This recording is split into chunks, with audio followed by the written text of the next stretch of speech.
है, जिसको कि सेंसस बोला जाता है।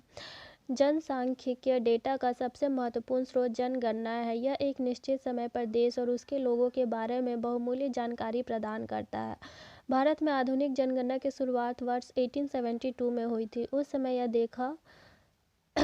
समय देश के विभिन्न हिस्सों में अलग अलग समय पर आयोजित की गई थी। किंग्सले डेविस के अनुसार यह भारत में जनगणना की एक शुभ शुरुआत थी। यह हेड काउंटिंग तकनीक पर आधारित था, यानी कि एक आदमी पर हेड एक आदमी माना जाता था और समकालिक नहीं था। 1881 के बाद से एक पूर्ण और समकालिक दशकीय जनगणना आयोजित की गई। 1931 की जनगणना तक जनगणना तिथि प्रणाली के तहत आयोजित की जाती थी। इसके तहत जनगणना कराने की तिथि निर्धारित की गई थी। 1941 की जनगणना का कार्य एक सप्ताह में पूरा कर लिया गया था। इसमें सबसे पहले मकानों की सूचियां तैयार की गई, जिसके आधार पर गणना के दिनों में घर में मौजूद प्रत्येक व्यक्ति की गणना की गई। लेकिन उन दिनों अपने निवास पर उपस्थित ना होने वाले लोगों जो घर पर नहीं था, ठीक है, उसको नहीं गिना जाता था, और जो घर पर होता था उसको गिन लिया जाता था। ठीक है,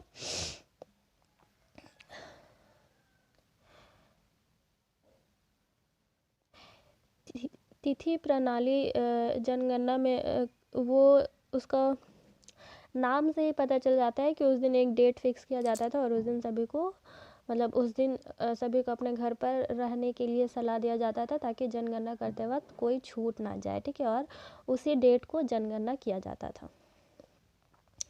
1951 की जनगणना प्रणाली जो थी वो क्या थी? पहली जनगणना थी, ठीक है, जो 9 फरवरी से 1 मार्च 1951 तक स्वतंत्र भारत में आयोजित की गई थी। मतलब कि उस समय देश आज़ाद हो गया था 1947 में। उसके बाद पहला जो जनगणना किया गया था वो 1951 में 9 फरवरी से 1 मार्च तक का था। ठीक है, यह जनगणना आयुक्त और उनके प्रशिक्षित कर्मचारियों और भारत की जनगणना अधिनियम 1948 के तहत नियुक्त गणनाकारों द्वारा आयोजित की गई थी। मतलब कि इसमें जनगणना करने से पहले लोगों को ट्रेनिंग दिया गया था कि किस तरीके से जनगणना करना है। ठीक है, इसमें पूरे देश को शामिल किया गया था, जम्मू और कश्मीर को छोड़ करके। ठीक है, 1951 की जनगणना रिपोर्ट में जनसंख्या की वृद्धि और संरचना, जनसंख्या में खतरनाक वृद्धि से उत्पन्न खतरे और जनसंख्या की वृद्धि दर को रोकने की आवश्यकता पर भी चर्चा की गई थी। ठीक है, तो ये शॉर्ट क्वेश्चन में आता है कि जम्मू और कश्मीर को मतलब इसमें किस जनगणना में शामिल नहीं किया गया था। तो ये डेट याद रखिएगा कि जो 1951 की जो जनगणना हुई थी उसमें जम्मू और कश्मीर को छोड़ दिया गया था, जनगणना नहीं किया गया था उसमें। ठीक है, या फिर उसको कुछ घुमा के दूसरा टाइप से भी क्वेश्चन पूछ सकते हैं, तो बस डेट याद रखना। 1961 की जनगणना 10 फरवरी से 28 फरवरी तक की गई। यह 1951 की जनगणना की तरह ही की गई थी।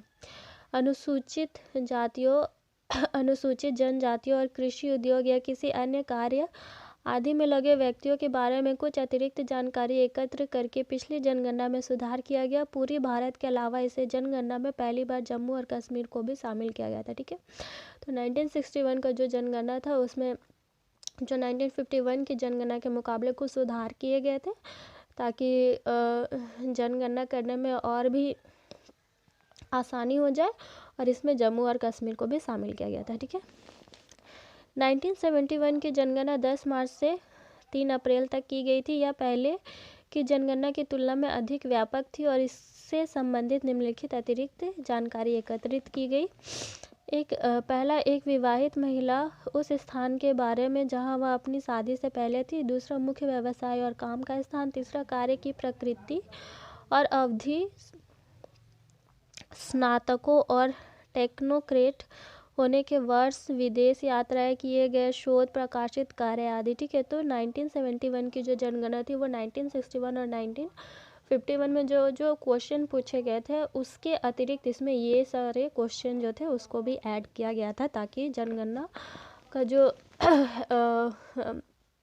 डेटा है उसको और अधिक व्यापक और सरल बनाया जा सके। ठीक है, 1981 की जनगणना 9 फरवरी से 5 मार्च 1981 के बीच हुई थी। इस जनगणना में निम्नलिखित मदों से संबंधित 1971 की जनगणना की तुलना में कुछ अतिरिक्त जानकारी भी एकत्रित की गई, जैसे आवास और घरेलू सुविधाएं, शहरी घरों में शौचालय की सुविधा की उपलब्धता, 0 से 4 आयु वर्ग के एक बच्चे को निरक्षर माना जाता था।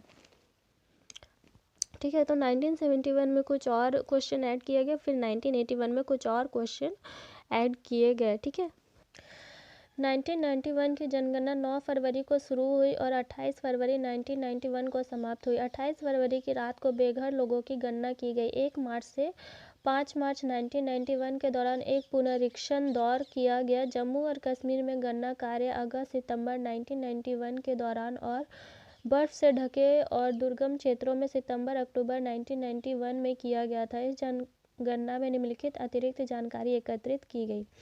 पहला, आवास और घरेलू सुविधाओं से संबंधित कुछ और जानकारी को शामिल करने के लिए घर सूची का विस्तार किया गया था। दूसरा, पहली बार लोगों से खाना पकाने के लिए उपयोग में किए जाने वाले ईंधन के प्रकार के बारे में पूछा गया। तीसरा, परिवार के लिए ग्रामीण क्षेत्रों में शौचालय सुविधा की उपलब्धता एकत्रित की गई। चौथा है, पिछली जनगणना में 0 से 4 वर्ष की तुलना में 0 से 6 वर्ष के आयु वर्ग के बच्चों को निरक्षर माना जाता था। पांचवा, प्रवास के कारणों, व्यापार और प्राकृतिक आपदाओं जैसे सूखा, बाढ़ आदि के प्रश्नों को जोड़ा गया था। ठीक है, तो 1991 की जो जनगणना थी वो 9 फरवरी से 28 फरवरी तक चला। ठीक है, और 1 मार्च से 5 मार्च तक 1991 के दौरान उसको फिर से पुनरीक्षण किया गया, मतलब कि एक बार फिर से उसको देखा गया कि कहीं कोई छूट ना गया हो। ठीक है, उसके बाद जम्मू और कश्मीर में भी 1991 में जनगणना किया गया, जिसमें अगस्त सितंबर में किया गया था, और जो इलाका बर्फ से ढक गया था वहाँ पे सितंबर अक्टूबर में किया गया। ठीक है, 2001 की जनगणना में पूरे देश के लिए जनगणना अवधि 9 फरवरी से 28 फरवरी 2001 तक निर्धारित की गई। 28 फरवरी 2001 की रात को बेघर जो सड़कों के किनारे, फुटपाथ पर, ह्यूम पाइप में, फ्लाईओवर और सीढ़ियों के नीचे या खुले पूजा स्थल, रेलवे प्लेटफॉर्म आदि में रहते थे, उनकी गणना की गई। ठीक है, तो 2001 में जो गणना की गई थी उसमें वो कब तक चली थी? 9 फरवरी से 28 फरवरी तक। ठीक है, 2001 की जनगणना 2 चरणों में आयोजित की गई थी। पहला है मकान सूचीकरण संचालन। इसके अंतर्गत भवनों जनगणना घरों और घरों की पहचान की गई और उन्हें घरेलू अनुसूचियों में व्यवस्थित रूप से सूचीबद्ध किया गया था। दूसरा, जनगणना जनसंख्या की गणना। इसके अंतर्गत प्रत्येक घर की जनगणना की गई। प्रत्येक परिवार को तालिका 1 में सूचीबद्ध जानकारी देना आवश्यक था। तालिका 1 में व्यक्तिगत विवरण, बेरोजगार और कार्यशील व्यक्तियों की विशेषताएं, प्रवसन के लक्षण, प्रजनन विवरण आदि को शामिल किया गया था। ठीक है, तो ये हम लोग का पहला जनगणना जो था ये कंप्लीट होता है। ठीक है, तो इसमें हम 2001 तक कई जनगणना तक को लिए हैं। आगे अगर और होगा तो वो सब डेटा को भी आप लोग कलेक्ट करके इसमें ऐड कर दीजिएगा, क्योंकि जो करंट में होता है वो सबको ऐड करने से मार्क्स अच्छे मिलते हैं। ठीक है।